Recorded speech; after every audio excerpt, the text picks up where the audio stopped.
Hey everybody, it's Jerry, and what I'm going to show you how to make today is some Ethiopian food. Now, Ethiopian food is really healthy because it's just naturally gluten-free and dairy-free. So I'm going to show you how to make one kind of a dish and also how to make the bread that you eat it with, which is also gluten-free. So we're going to start with making the basic stew part of it. Usually there's the bread part and there's some kind of a sort of stew. So we're going to make a vegetarian stew with potatoes, carrots, and cabbage. So we're going to start with a medium saucepan, and we're going to pour a little bit of olive oil, about a tablespoon, and heat that up.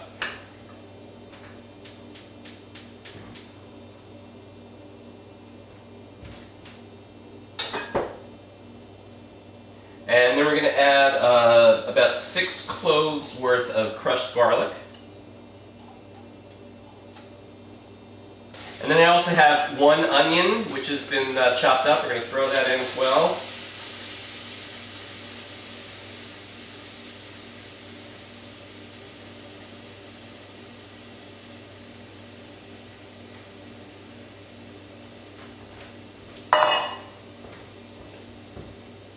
And just a little bit of salt.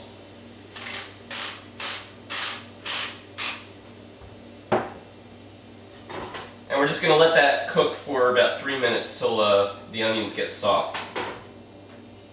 Okay, now we're going to add some spices. I'm going to put in a teaspoon of turmeric,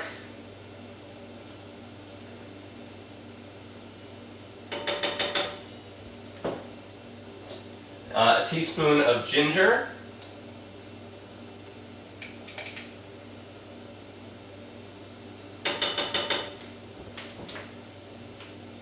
and some crushed black pepper.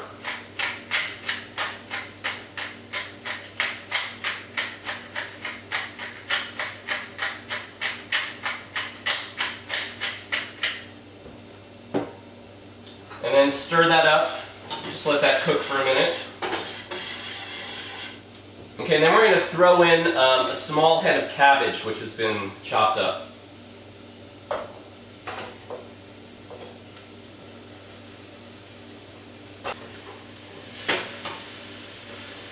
So you want to reduce the heat and kind of stir that a little bit. And you basically want to cook the cabbage until it completely wilts. So keep covering the pan, covering the saucepan, and let it cook for a couple of minutes. Stir it some more, let it cook some more, and just keep doing that until the cabbage is completely wilted.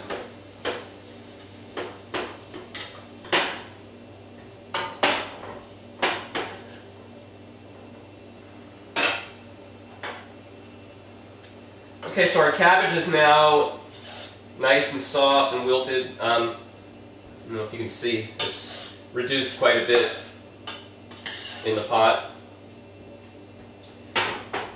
So now what we're going to do is add, we have 3 potatoes and 3 carrots, which have been cut into small pieces. We're going to add those in.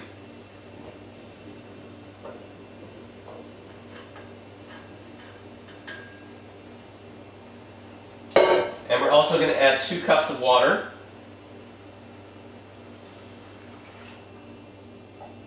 And we're going to bring that to a boil. Okay, and then once that comes to a boil, put the lid back on and reduce the heat back down to low and let it simmer for about 15 minutes, or until the vegetables are nice and soft. Now while the vegetables are cooking, we're going to make the injera, which is the bread. And so what we have is, we started with 1.5 cups of Teff flour and 2 cups of water, which have been just sitting for about 3 days. And it's a fermenting process. It'll start to kind of bubble, and you'll smell this sort of sour smell to it. And so that's been sitting for 3 days. You can let it sit anywhere from maybe 1 day to 3 days. And this is basically the batter that we're going to use to make the bread.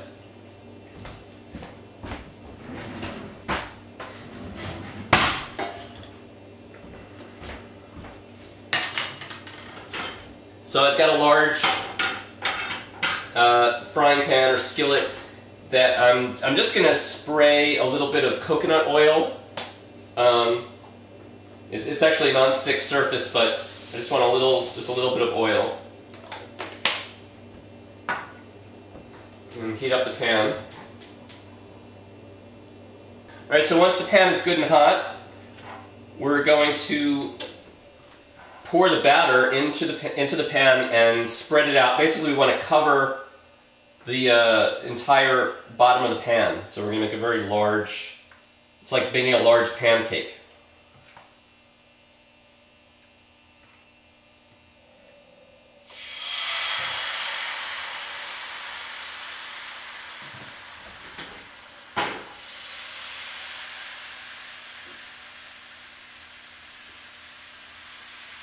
You don't want it to be too thin, so make sure to use enough batter so it's not too thin. You don't want it to be like a crepe. Not quite that thin.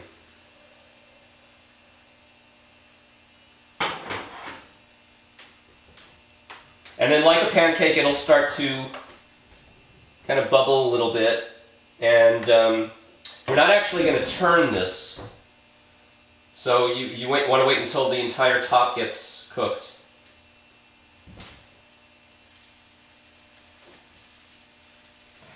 So you'll see the edges will start to curl up a little bit and kind of pull away on the sides. And when the edges are all kind of cooked, then it should be done.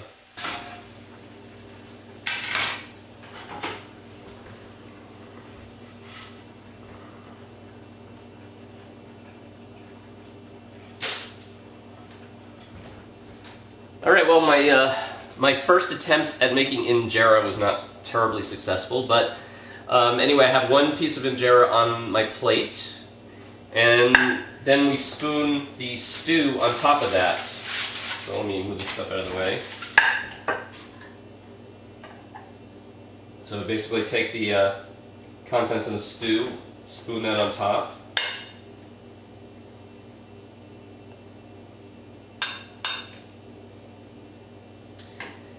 And then instead of using a fork to eat it with, you basically take another piece of injera, and I've taken all the pieces and put them in between foil to keep them separate. So you take another piece of injera,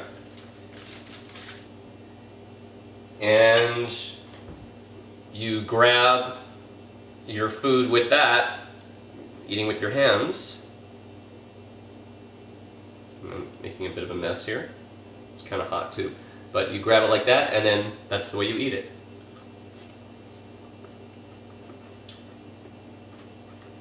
And the stew is very, very good.